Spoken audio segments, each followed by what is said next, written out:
Sociedade Brasileira de Psicanálise e Autismo. Boa noite, professor Siqueira. Boa noite. Professor aqui do Sobrapa. Boa noite, Gislaine, nossa querida professora e psicanalista também, assim como o Siqueira aqui do Sobrapa. Gislaine, seu microfone está desligado. Ah, sim, já liguei. Boa noite, Gislaine, nossa querida professora aqui do Grupo Sobrapa. Boa noite. Camila, boa noite, Laudiceia, Jonathan. Pessoal, eu quero hoje começar aqui a nossa live falando que as coisas que são faladas por nós aqui com relação à psicanálise, elas não têm a ver com a nossa vida pessoal.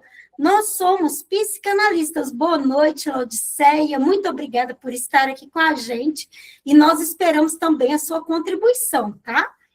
E, então, assim, não tem nada a ver, não é a nossa vida pessoal, nós somos profissionais da saúde mental e nós temos a responsabilidade ética de estar passando conhecimento para a sociedade com relação à psicanálise, que hoje está cada vez mais importante na área da saúde mental, porque a gente desmembra e vai fundo naquilo que está internalizado no psique do sujeito, ajudando a elaborar as dores emocionais que se formam desde o útero, porque é desde o útero que nós começamos a nos constituir como sujeito, de acordo com Freud, Lacan e todos os outros psicanalistas que passaram por aqui, como Bion, como Winnicott, como também Melanie Klein e outros. Então, hoje, para começar, nós vamos começar explicando aqui, de forma simples, o que nós chamamos de narcisismo primário. Por quê? Porque nós vamos correlacionar o narcisismo com as doenças psicossomáticas, mostrando a importância de nós estarmos olhando para nós desde a estrutura de formação do narcisismo primário, onde nós estivemos ali elaborando, né, através da criação dos nossos pais, o nosso psique. Então, o narcisismo nem sempre é patológico. Nós vamos ter tendências narcísicas, todos nós, ou para um tipo de narcisismo ou para outro. E aqui nós vamos começar a falar a respeito desses traços e também como isso pode influenciar na nossa vida de forma psicossomática. Porque é importante nós entendermos isso.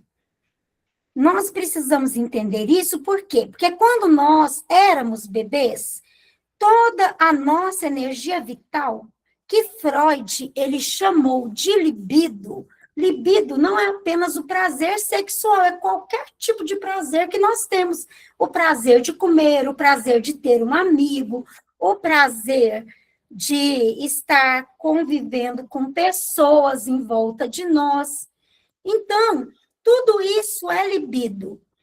E nós, nessa nossa maneira de lidar com a vida, vamos desmembrando aí o quanto isso pode estar entrincheirado na nossa vida de uma forma que possa ser negativa muitas vezes. E como nós podemos elaborar essas dores para estarmos melhorando a nossa saúde física e mental. Então, o bebê, quando ele estava ali, de 0 a 6 meses, ainda sendo constituído antes mesmo dele formar a memória, onde o eu e o mundo ainda não estavam separados, nessa fase começou a construção do eu.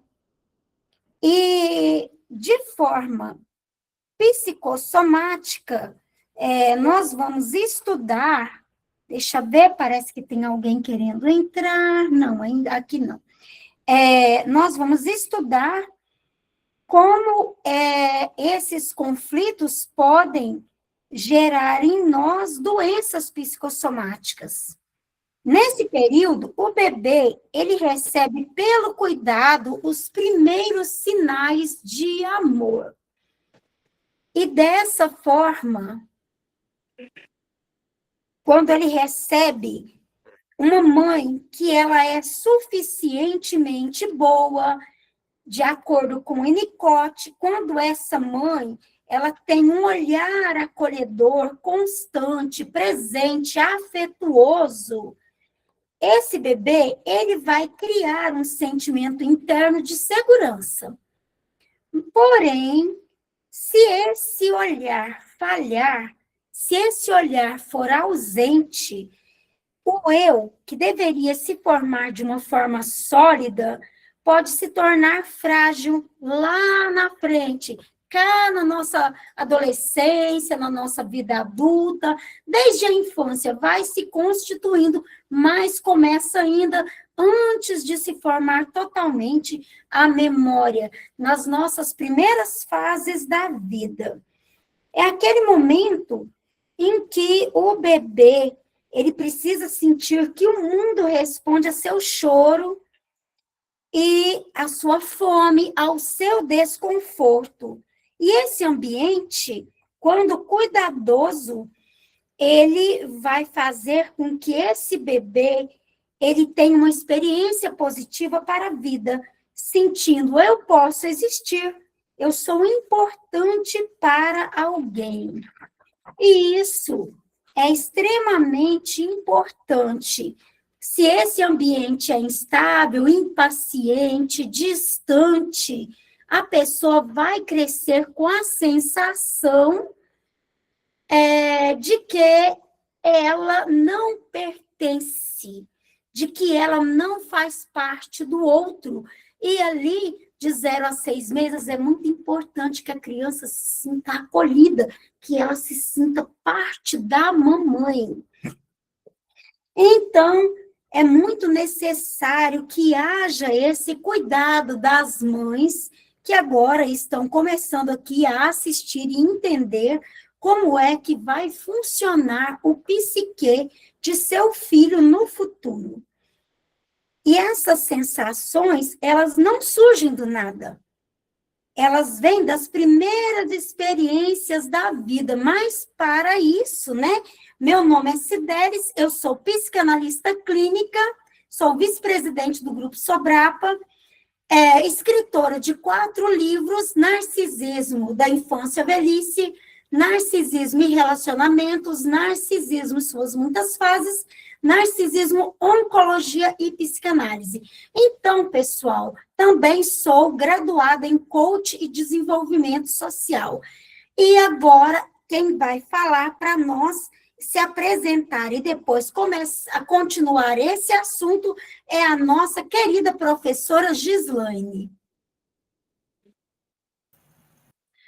Boa noite, pessoal, que bom estar aqui. Obrigado, Cidelis, obrigado a Sobrapa por mais uma vez fazer esse convite. Eu agradeço e gosto muito de estar aqui nessas rodas de conversa. Meu nome é Gislaine Cândido, eu sou psicanalista, sou especialista em diversidade e inclusão, doutora na área da educação, com mais de 30 anos nessa área da educação e agora na área socioemocional.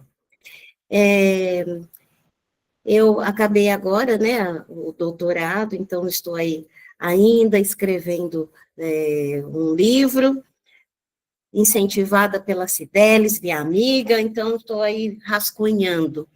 E estou aqui hoje para contribuir com vocês em relação a esse assunto né, do narcisismo, onde ele se encontra aí com a psicossomática, né, e assim, consequentemente, as doenças. Muito obrigada, Cidelis. Mas pode continuar falando a sua parte aí, Gislane. Ah, então tá bom.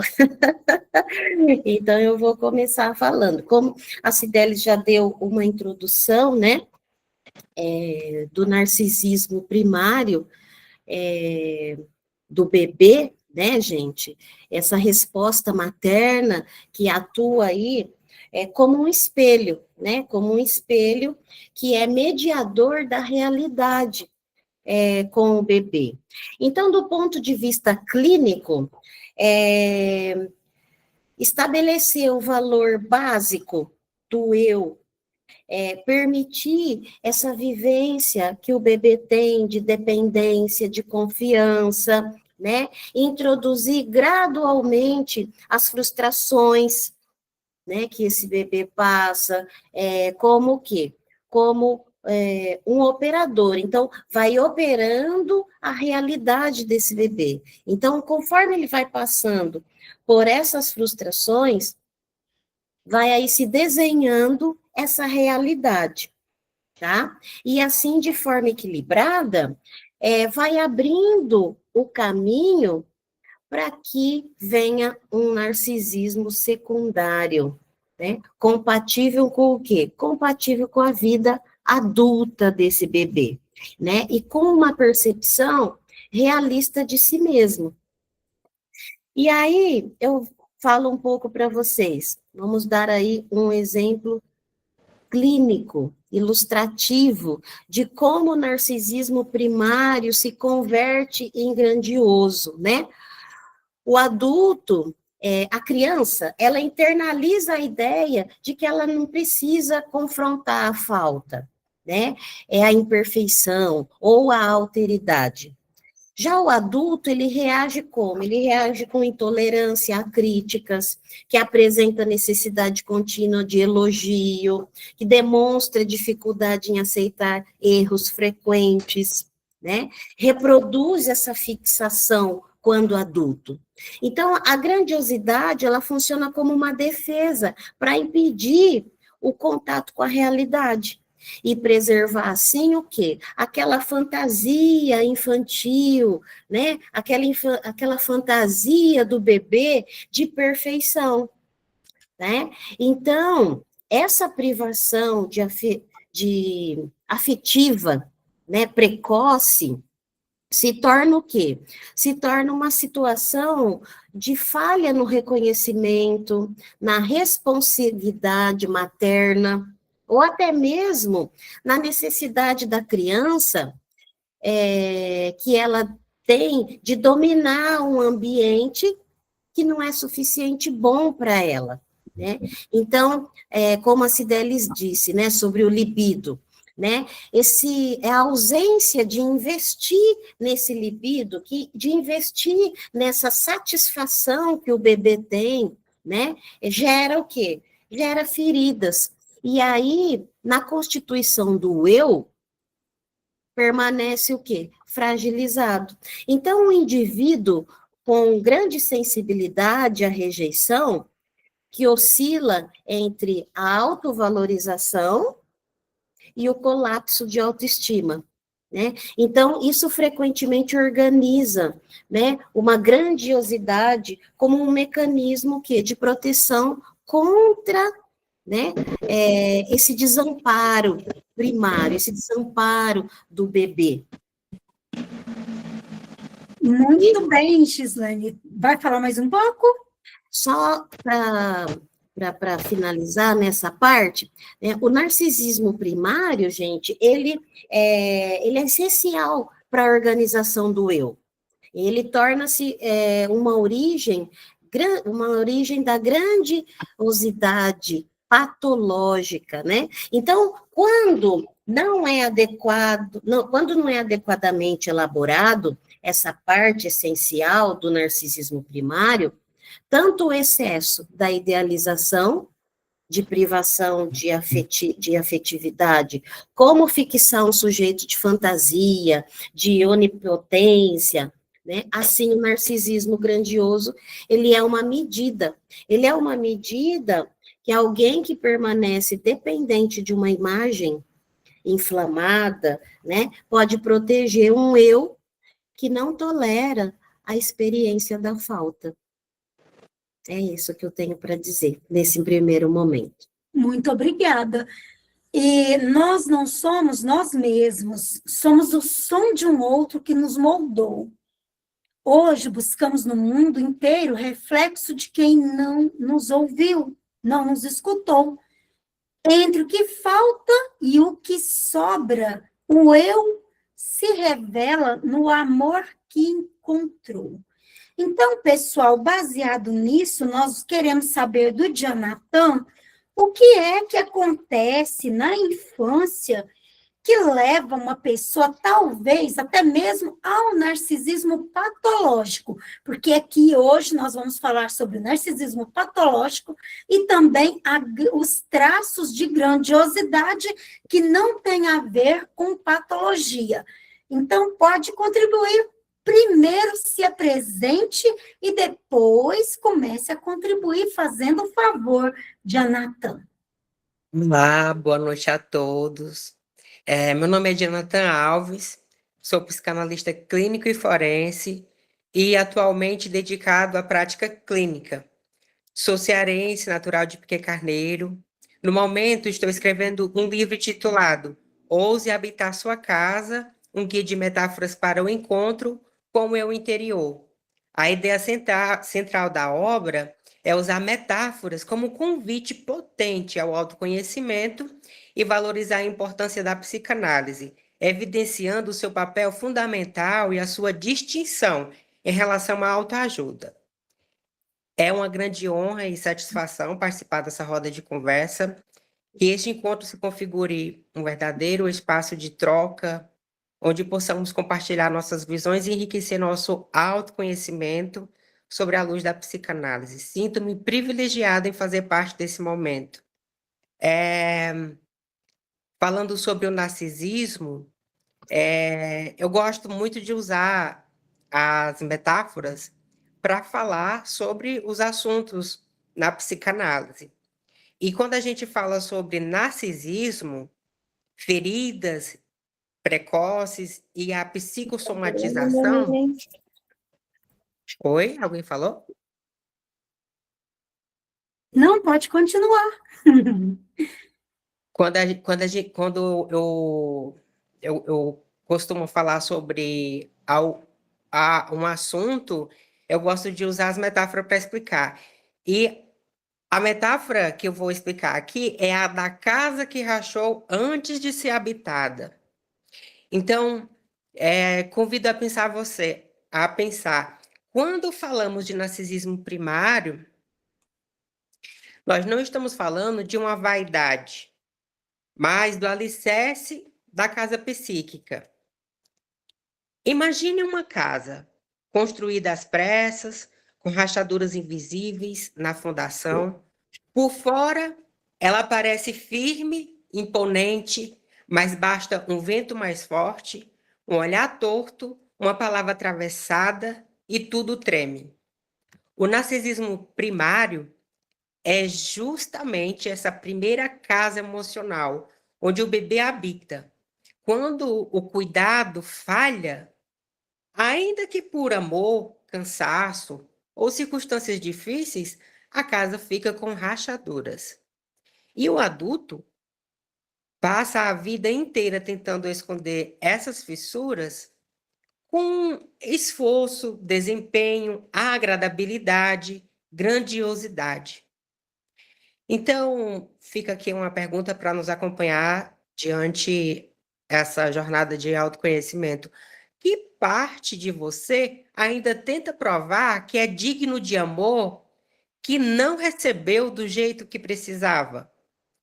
Vamos começar a entender a base de tudo: o desenvolvimento emocional inicial. Para Freud, A criança precisa apenas do olhar acolhedor e se sentir segura com os cuidados da mãe. Ele precisa apenas de um cuidado que Freud chamava de amor materno e o Winnicott chamava de ambiente suficientemente bom. Se esse cuidado falhou, mesmo que por motivos externos, doença, trabalho, dificuldades emocionais da mãe, o sujeito cresce com a sensação de que algo nele não é suficiente. E a gente vê isso em adultos que têm medo de se decepcionar, sentem que nunca estão à altura, se cobram em excesso ou se sentem invisíveis nos relacionamentos. Então, Freud, ele chama esse período inicial de narcisismo primário, como já foi falado aqui pela nossa querida Gislaine. O bebê se sente completo porque é sustentado pelo olhar amoroso da mãe. O Winnicott, ele amplia isso dizendo que não é sobre perfeição, mas é sobre um ambiente suficientemente bom, aquele colo emocional que espelha, sustenta e traduz o bebê para ele mesmo. Quando esse ambiente falha, mesmo sem culpa, o sujeito forma uma crença central. Se não cuidaram de mim, é porque algo em mim não valia ser cuidado. E essa primeira rachadura que gera adultos que têm medo crônico de se decepcionar, vivem se sentindo insuficientes, internalizam o olhar do outro como juiz e se tornam especialistas em se esconder dentro dos próprios relacionamentos. Quando essa base falha, nasce a ferida narcísica primária. É sobre isso que vamos falar agora. Tudo isso tem raiz nesse narcisismo primário que ficou ferido lá atrás. Então eu te pergunto, em quais momentos da vida vocês perceberam um desejo quase infantil por reconhecimento? O narcisismo primário, ferido, é como uma ferida psíquica que nunca cicatrizou, apenas foi maquiada. O sujeito cresce, mas a ferida infantil permanece. É a necessidade intensa de confirmação, validação, reconhecimento. Não é imaturidade, é uma falta original. É o eco de um bebê que não recebeu espelhamento suficiente, dizendo: alguém pode me ver? Por isso, no adulto aparece como um pedido velado de aplauso, medo de críticas, sensibilidade extrema ao olhar do outro. E para se proteger dessa ferida, o psiquismo cria o self grandioso. É o próximo ponto. O self grandioso patológico. O self grandioso é uma retenção das estruturas do narcisismo primário, que não foram integradas de forma saudável. Quando o ambiente falha em fornecer empatia e espelhamento, o indivíduo não atravessa adequadamente as transformações necessárias para sair da onipotência inicial. Como defesa, forma-se um self grandioso patológico, com a necessidade de admiração, a fragilidade extrema ao toque narcisista, dificuldade de reconhecer limites, a agressividade quando frustrado. Assim, o grandioso não é criação posterior, mas uma defesa baseada no narcisismo primário não metabolizado. O self grandioso nasce quando a criança recebe a função materna de tradução emocional. Sem esse espelhamento, o bebê não vê e cria uma versão onipotente de si para sobreviver. Mas essa grandiosidade não é força. É uma casca protetora criada para esconder a falta original. O sujeito grandioso Vive num paradoxo. Parece forte, mas desmorona ao menor comentário. Parece autossuficiente, mas depende da admiração para existir. Parece seguro, mas vive assombrado pela vergonha. Muito bem, Jonathan. Muito obrigada pela contribuição até agora. Então, pessoal, o narcisismo, ele parte de uma necessidade quase infantil por reconhecimento. A pessoa cresce com a sensação de que precisa provar o tempo todo que merece atenção. Não admitem facilmente ser ignorados, pois isso os faz sentir com um vazio tão imenso que eles não sabem explicar. Freud identificou que, diante dessas dificuldades de simbolizar conflitos que o narcisista grandioso tem, ou a pessoa com traços narcisistas, a excitação pode ser expelida, liberada através do corpo. Isso aparece em textos como inibição, sintoma e angústia, e em suas observações, onde o corpo funciona como destino de tensões que não foram elaboradas. Mas agora nós vamos falar sobre uma diferença aqui, porque existe o narcisista grandioso patológico e também existe a pessoa que ela tem um narcisismo saudável, normal, mas ela tem tendência para o narcisismo grandioso, mas não é patológico. O narcisista patológico grandioso, ele possui estrutura rígida e defensiva. Ele possui um falso self grandioso que funciona como uma armadura para ele lidar com a falta e com a fragilidade, de acordo com Freud. E a baixa capacidade dele simbolizar. Por quê? Porque simbolizar significa ok. Vamos perceber agora o que é simbolizar. Então, simbolizar significa reconhecer também não só o meu próprio desejo, o seu próprio desejo, mas o desejo do outro também. A gente vai olhar para nós, vai ver, vai ter também empatia. O que eu não quero para mim, eu não quero para o outro. De uma maneira que nós vamos ser empáticos, nós vamos ter ali uma capacidade de sentir a dor do outro, quando nós não somos um narcisista patológico. Mas no caso do narcisista patológico, ele tem dificuldade de reconhecer a dor do outro. E simbolizar, muitas vezes, depende de reconhecer também o desejo do outro, o seu e o do outro. Saber ali lidar com a sua dor e a dor do outro. Então, isso significava reconhecer tanto o desejo do outro, reconhecer a castração. Muitas vezes, o narcisista grandioso, ele não foi castrado. Quando chega realmente a grandiosidade patológica, é porque não houve castração. E os limites internos dele, isso é vivido como uma ameaça, pois a relação com o outro tende a ser como um instrumento. Ele vai usar o outro para que ele seja validado, amado, bem visto. Ele vai usar o outro para que ele seja o grandioso. Não importa o sentimento do outro, o outro não importa. O que importa é ele, como ele se sente. Ele precisa ser amado, admirado o tempo todo, e o outro tem simplesmente que existir para estar ali mostrando o quanto ele tem valor. Esse é o narcisismo grandioso patológico.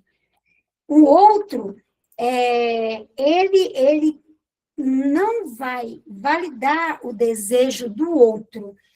O outro valida o desejo dele, mas ele não reconhece realmente o desejo do outro. Ele só quer ser acolhido, ele não acolhe. Mas já de uma forma diferente, a pessoa que apenas possui traços grandiosos, mas ele não é um narcisista patológico, ele vai ter dificuldade de simbolizar sentimentos, mas não porque ele tem uma falha estrutural grave, mas sim porque ele tem uma vergonha primária que veio da infância, sofrida na infância. Ele traz uma vergonha primária. Ele também traz humilhações, falhas no espelhamento materno. Ele não sentiu que aquela mãe e ele faziam um completo. Ele não sentiu que era parte da mamãe. Para vocês verem, mamães, o quanto é importante você acolher com amor o seu filho. E a importância daqueles 4 meses que você ganha da maternidade para cuidar da sua criança. Para dar amor, olhar nos olhos e cuidar com todo o carinho. Então, ele também vai ter ali, desde criança, por parte dos pais, uma exigência precoce de desempenho. É aquela mãe que a criança tem ali 6 anos de idade, a mãe coloca ela para vender pirulito, balinha, verdura, seja lá o que for, na rua, sozinha. Muitas vezes indo na casa de uma pessoa, de outra, fazendo coisas que não está na hora dela fazer, que exige que ela dê conta de cozinhar e cuidar da casa quando ela ainda não tem nem altura para alcançar o fogão. Então, essa pessoa, ela costuma apresentar hiperinvestimento, a pessoa que não é um narcisista grandioso, mas ele tem tendências para o narcisista grandioso. Ele vai apresentar um hiperinvestimento na autoimagem de competência e força. E diferente do narcisista patológico, ele não vai romper o vínculo com o outro como sujeito, mas ele vai viver permanentemente em tensão para provar o seu valor para o outro. E muitas vezes ele vai ter dificuldade de simbolizar, porque, inclusive, ele vai pegar pesos que não lhe pertencem para provar para o outro que ele tem valor. Mas agora, pessoal, nós vamos voltar novamente para a nossa querida psicanalista clínica, Gislaine, que vai contribuir falando a respeito de Lacan e o ideal de eu e a ferida narcísica. Então, vamos lá, pessoal. Quando essa imagem, né, ela segundo Lacan, para ele, o ideal do eu e a ferida narcísica, eles são conceitos centrais, né? Eles são centrais nessa compreensão de um sofrimento neurótico e das defesas que o sujeito ergue para se manter desejável aos olhos do outro. Então, o ideal do eu, ele funciona como um ponto imaginário, no qual o sujeito, ele tenta se ver perfeito, completo, né? É o lugar da imagem elevada, que o sujeito acredita que ele deveria ser, né? Então, quando essa imagem, ela é idealizada, ela entra em choque com a experiência real. Por que entra em choque com a experiência real? Porque essa imagem, ela produz aquilo que chamamos de ferida narcisista, que é o quê? É o abalo na unidade imaginária do sujeito, porque ele imaginou aquilo, ele imaginou essa imagem, né, de elevada. E aí o que acontece? Quando ele se vê com o real e a sua falta de estrutura, né, ele depende do olhar do outro. Para ficar um pouco mais exemplificado isso, no estádio do espelho, né, a criança ela se identifica como uma imagem unificada, né, organizada, né, como uma experiência corporal.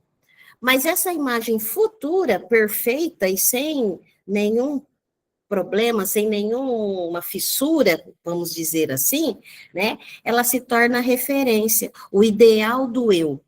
Né? Então, Lacan, ele mostra que ao longo da vida, gente, o sujeito ele se mantém preso num esforço de sustentar uma imagem idealizada, sempre tentando estar à altura do que acredita que deve ser, para não perder o amor do outro. Então, essa ferida narcísica, ela surge quando a realidade concreta revela uma distância dolorosa entre o quê? Entre o eu real, que é marcado o quê? Pela falta, pelo fracasso, né, pela contingência, do ideal do eu. Então, tem o eu real e tem aquilo que eu idealizo que seja o ideal, que é o quê? Aquela imagem elevada, né? Impossível de realizar, de ser realizada plenamente. Então, e nessa questão, né, na clínica, esse ponto costuma se apresentar como, gente? Costuma se apresentar quando a pessoa vem para a gente com uma angústia diante de um fracasso, quando a pessoa vem intolerante à crítica, não aceita críticas, quando a pessoa vem com sensação de não ser bom bastante, né? Então, quando ela é reativa e agressiva, né? Quando o ideal que ela tem no imaginário é ameaçado. Então, Lacan, ele retorna em Freud, quando ele mostra que essa ferida, ela não é apenas emocional, mas estrutural. Estrutural de um sujeito humano que é dividido, ele é barrado, ele é faltante. O ideal do eu tenta mascarar essa falha. Dando um exemplo concreto de uma paciente que colapsa diante de uma crítica, né? Então, uma paciente jovem, que é profissional, competente, né? Ela entra em crise ao receber um feedback comum no trabalho, que todos têm que dar um feedback, né? Mas não houve ataque pessoal, mas ela vivencia aquele feedback comum como uma humilhação. E por que que ela vivencia isso como uma humilhação? Porque ela faz, na leitura de Lacan, o ideal do eu dessa paciente é o de uma mulher impecável, sempre admirada, né? A crítica, mesmo que mínima, perfura esse ideal de mulher impecável e expõe ela à falta. Então, a ferida narcisista, ela se parece com um ataque ao próprio valor da pessoa, ativando essa defesa imaginária. E como que ativa essa defesa imaginária? Com o choro, se retraindo, com a raiva, né? Então, é isso que eu trago para vocês em relação a Lacan, e Lacan, ele nos mostra também, fazendo aí uma síntese, né, pessoal, que o sofrimento subjetivo, ele não decorre de fracassar, mas de tentar sustentar uma imagem impossível, que foi construída para manter o amor do outro. Né? Então, para manter o amor do outro, eu preciso construir, idealizar essa imagem na cabeça. Ok? Muito bem. E nesse caso de idealizar o amor do outro, tem a ver com a pessoa com os traços, né, narcisistas grandiosos, porque o patológico mesmo, ele não importa para ele o outro, importa só ele, mas a maioria de nós, podemos ter esses traços de grandiosidade e, às vezes, pensar que nós não temos e nem perceber.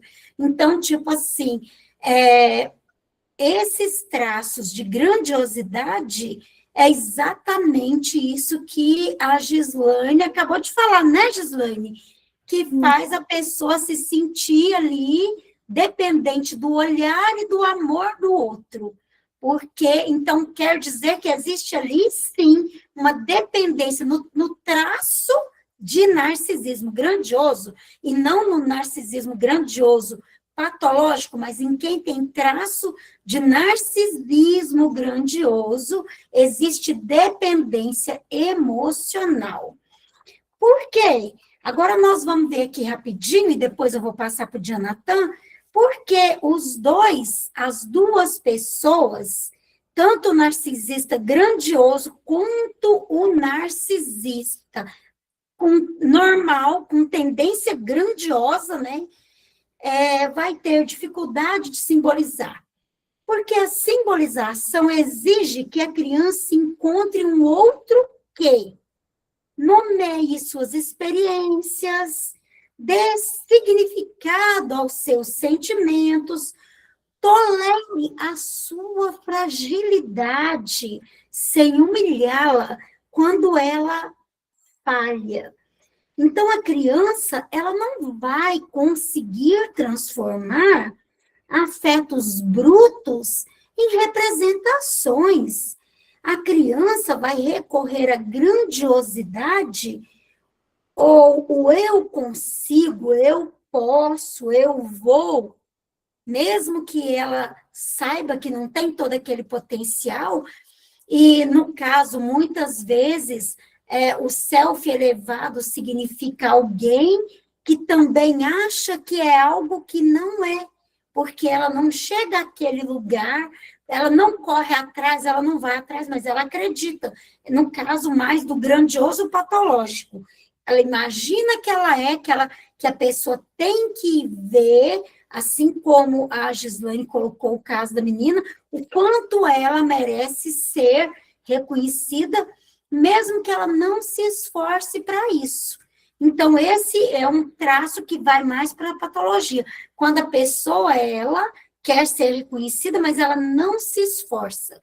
Agora, o traço grandioso, normal, a pessoa, ela corre atrás mais do que deve, ela vai produzir cortisol, hormônios a mais no corpo, que vai gerar adrenalina a mais, cortisol a mais, e vai derramar nos órgãos, e como cada um de nós vai internalizar suas dores emocionais em algum dos órgãos do corpo, ou mesmo na pele, ou mesmo no sangue, dependendo da sua internalização psíquica desde a infância e a sua vivência de traumas pela vida fora, porque os traumas continuam a acontecer ao longo da nossa vida. Então, essa pessoa, ela vai correr atrás mais do que deve e vai gerar em si mesmo um estresse, mesmo que positivo, exagerado, vai passar do seu limite e, dessa maneira, ela vai estar adoecendo. O corpo dela, o sujeito narcisicamente fragilizado, principalmente com traços grandiosos, que não toleram frustração, apresentam propensão maior para liberar a excitação através do corpo. Agora, pessoal, eu vou pedir para que o Jonathan esteja também contribuindo com a gente. Oi, Jonathan, cadê você? Oi, desculpa. Exatamente, quando a defesa não dá conta, o corpo assume o que a psique não consegue elaborar. Vamos ver isso. Então, você talvez se pergunte, como o narcisismo contribui para as doenças psicossomáticas? O narcisismo grandioso produz 3 consequências clínicas importantes. Primeiro, o déficit de simbolização, que é quando o sujeito ele tem dificuldade de transformar afetos em palavras, o que redireciona a atenção para o corpo. Segundo, a vulnerabilidade à frustração. Qualquer crítica pode funcionar como uma ferida narcísica, desencadeando crises de angústia, insônia, picos de cortisol, como já foi mencionado pela Cidelis, reações psicossomáticas. E terceiro, desconexão corpo-psique. O corpo torna-se palco de conflitos não pensados, produzindo sintomas físicos sem causa médica aparente, doenças autoimunes, dores crônicas, distúrbios gastrointestinais e problemas dermatológicos. Muito bem, Jonathan, muito obrigada. E aqui ainda também fala sobre mais gastrites, dermatites, cefaleias patogênicas, dores crônicas, você já comentou, e quadros funcionais sem base orgânica evidente, como no caso, o pessoal fala muito tem a artrite, né? Das dores em todas as juntas, eu acho que o Jonathan também já falou sobre isso aí, né? E, pessoal, o narcisismo patológico, no narcisismo patológico, a defesa, porque essa grandiosidade é uma defesa, porque a criança se sentiu humilhada e ela pensou, pois eu não quero, eu não sou isso, eu sou mais. Você está dizendo que eu sou pouco, mas eu posso mais, né? Então, eu vou além, eu vou conseguir. Está pensando que eu não consigo, eu vou. Eu sou mais do que você está dizendo. No caso, quando a pessoa não se vulnerabiliza, como no caso do narcisismo secundário, que nós falaremos na próxima aula, mas no narcisismo grandioso, a pessoa não se vulnerabiliza. Ela, quando ela ouve e sente uma humilhação na infância, ela pensa, pois eu não vou ficar nesse lugar de humilhação, eu vou mostrar a mamãe, vou mostrar a papai, vou mostrar a sociedade, que eu posso mais, eu vou além. Vocês estão pensando que vocês vão humilhar? Vão não, eu vou conseguir ir além. E aí essa criança vai se esforçar. E aí vai virar o adolescente que se esforça, o adulto que se esforça. Só que existe uma diferença.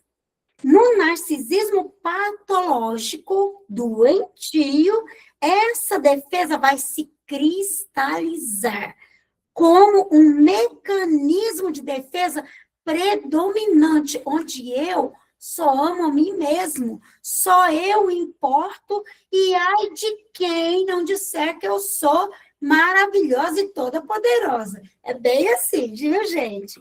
E no narcisismo, nos traços de narcisismo grandioso, é quando o sujeito apenas possui os traços grandiosos. É onde a defesa, ela existe, mas com flutuações. A pessoa sofre com isso. Ela sente um peso, ela sente uma exaustão, ela pega peso de todo mundo, ela quer agradar o parceiro, ela cuida da família do parceiro, ela pega o dinheiro dela, dá tudo para o parceiro e fala, não, você sabe administrar melhor. Quem de vocês já fez isso algum dia para ganhar alguém? Só que aí a gente vai descobrir que não adianta. Se a pessoa tiver que te amar, ela vai te amar. Se ela tiver que ficar, ela vai ficar. Entendendo que você pode gastar um pouco do dinheiro com você. Você vai ajudar nas despesas de casa, mas você vai se cuidar.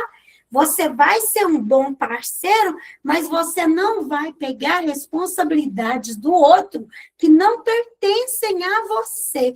Porque quanto mais vulnerável você se colocar para agradar esse parceiro, e hoje nós estamos muito vivendo feminicídio, ontem nós falamos sobre isso aqui com o professor Siqueira, Quanto mais submissa você se colocar, mais pisada ou pisado pelo narcisista grandioso patológico você vai ser. Então, não adianta, a gente não compra o amor de ninguém, porque a pessoa com traços de narcisismo grandioso é um dependente emocional. Ele vai tentar o tempo todo fazer as coisas, correr atrás, trabalhar igual um louco para poder pegar o que ele ganha e as suas coisas e fazer para o outro. Mas nós, como psicanalistas, vamos ensiná-lo de que não é assim, de que essa pessoa vai ter que dividir entre amar, ser amado, ser bondoso também com o outro. Eu vou até onde eu posso, eu não vou passar do meu limite. Eu tenho o meu quadrado, esse quadrado me pertence. Não vem pisar no meu quadrado, não, que eu não deixo. E é aí que mora a diferença. Mas agora, pessoal, eu vou pedir aqui para a Gislaine estar se despedindo de vocês. Nós queremos agradecer muito a presença de todos aqui na nossa roda de conversas, na nossa mesa redonda, onde nós estamos falando a respeito de como nós podemos adoecer no caso de quem tem traços de narcisismo grandioso, se a gente passar do nosso limite físico para conseguir coisas e mostrar o nosso valor. Nós não temos que sair por aí mostrando nosso valor. O meu valor é meu e eu preciso reconhecer esse valor. O meu limite, o meu quadrado é meu. Eu não posso deixar o outro pisar nele. Eu tenho que me amar também. E eu vou amar o outro. Eu vou esperar o reconhecimento do outro, mas não à custa da minha vida, da minha saúde, do meu bem-estar. No caso de quem tem traços grandiosos, o narcisista patológico, ele só ama ele só quer saber de si próprio e só quer ser adorado, já é outra história. Mas aqui a nossa atenção é principalmente para os traços grandiosos. E eu vou pedir agora para a Gislaine estar se despedindo, e em sequência também o nosso querido psicanalista Jonathan. Pessoal, eu agradeço a presença de vocês aqui hoje. Cidelis, muito obrigado. Mas como eu termino, né, as minhas aulas deixando aí uma provocação, uma reflexão, não é provocação, mas uma reflexão para os analistas, para os psicanalistas, né? O objetivo da clínica psicanalítica, né, com o paciente somatizador, é justamente restaurar essa ponte entre o psíquico e o somático, né? Estimulando a capacidade dele de mentalizar e de simbolizar. Então, nós analistas temos que buscar o quê? Dar palavra e sentido à dor. A dor que antes só era sentida no corpo. Então, nós precisamos o quê? Ajudar esse paciente a ligar os afetos e a história traumática dele, que foram expulsos da esfera psíquica. E que se mantiveram e se manifestaram através do corpo, né? Então, é um campo complexo, onde a psicanálise se propõe a escutar o corpo que fala, quando a palavra falta, quando a palavra falha. Então, fica aí essa reflexão minha, final, para todos nós, psicanalistas. Muito obrigado, Cidelis, muito obrigado, Sobrapa, muito obrigada, professores que estão presentes, alunos. Um abraço para vocês, até uma próxima. Muito obrigada, Gislaine. Agora o Jonathan vai se despedir e ele está trazendo para nós, pessoal, um poema lindo, baseado nos traços de narcisismo grandioso. Exatamente, Cidelis. Depois dessa excelente roda de conversa, eu vou compartilhar com vocês esse poema meu, né? Um espelho suave para cada um de nós. O poema se intitula Quando o Corpo Faz o Trabalho da Alma, de Anatá Araújo. No vai e vem dos dias, entre contas, prazos e silêncios, ele dizia, tá tudo bem, mas não estava. O peito apertava do nada, a cabeça latejava sem aviso, o estômago retorcia como se guardasse segredos que ele mesmo não sabia. Era o corpo falando o que a alma há muito tempo tentava dizer. Na infância, ele aprendeu cedo que sentir era demais, chorar era feio, pedir era fraqueza. Então guardou até esquecer que guardava. E para não sumir, precisou crescer demais por dentro. Virou forte, virou capaz, virou gigante, mas era gigante cansado, feito às pressas, construído em cima de um vazio que ninguém viu. Aí veio o narcisismo discreto, não aquele de espelhos, mas o da sobrevivência, o de quem precisava parecer invencível porque nunca teve quem o segurasse quando era pequeno. E o corpo, coitado, carregou tudo, carregou o choro engolido, as palavras interrompidas, a coragem que fingiu ter, o medo que fingiu não sentir, até um dia em que não aguentou mais. E a dor no peito disse: agora você vai me ouvir. E a falta de ar pediu: me nomeia, por favor. E a pele, o estômago, os músculos, todos juntos, pedia um colo que não era físico, era simbólico.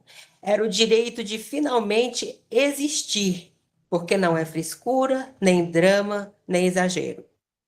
E é só o corpo tentando, do jeito que consegue, contar a história que a alma ainda não aprendeu a dizer em palavras.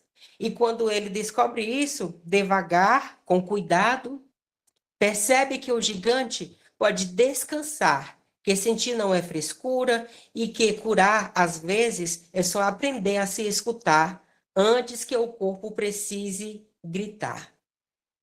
Então, fica aqui a minha contribuição. Obrigado a todos por me acompanharem até aqui. Obrigado pela escuta atenta, sensível e respeitosa. Obrigado, Cidelis. Obrigado, Gislaine. Obrigado a todos. Nós é que agradecemos por essa contribuição tão maravilhosa, Jonathan. Obrigada. E, pessoal, o Jonathan vai participar aí, ó, com a Gislaine nas aulas dela. E isso vai ser uma bênção. Vocês precisam assistir. E eu agora gostaria de me despedir aqui, né? O Sobrapa, Sociedade Brasileira de Psicanálise e Autismo, agradece. Se você se identificou aqui com as nossas falas, por favor, esteja também passando para os seus amigos esse vídeo, esteja dando um joinha para a gente, esteja participando conosco no grupo Sobrapa, estudando psicanálise, sendo atendido na nossa rede de análise, onde você vai pagar apenas R$ 150 mensais para ser atendido 4 vezes por mês por um psicanalista experiente. Então, pessoal, nós estamos aqui agradecendo a todos por mais essa noite de conversas e deixamos para todos que estão aqui nos assistindo no YouTube um abraço bem grande, cheio de amor e cheio de desejo de que cada um de nós, com nossas dificuldades e dores, estejamos conseguindo simbolizar e ocupar o nosso espaço na sociedade com muito respeito e muito amor uns pelos outros, independente de qualquer coisa, seja de etnia, seja de gênero, seja de que forma for, que nós tenhamos, em primeiro lugar, o amor como base dos nossos relacionamentos sociais. Que Deus abençoe o lar de cada um e que nós possamos continuar a nossa trajetória com o desejo de compartilhar amor, porque esse é o trabalho que o Sobrapa, que é uma ONG, uma sociedade, nós estamos nos propondo a fazer por cada um de vocês. Muito obrigada e uma ótima noite para todos.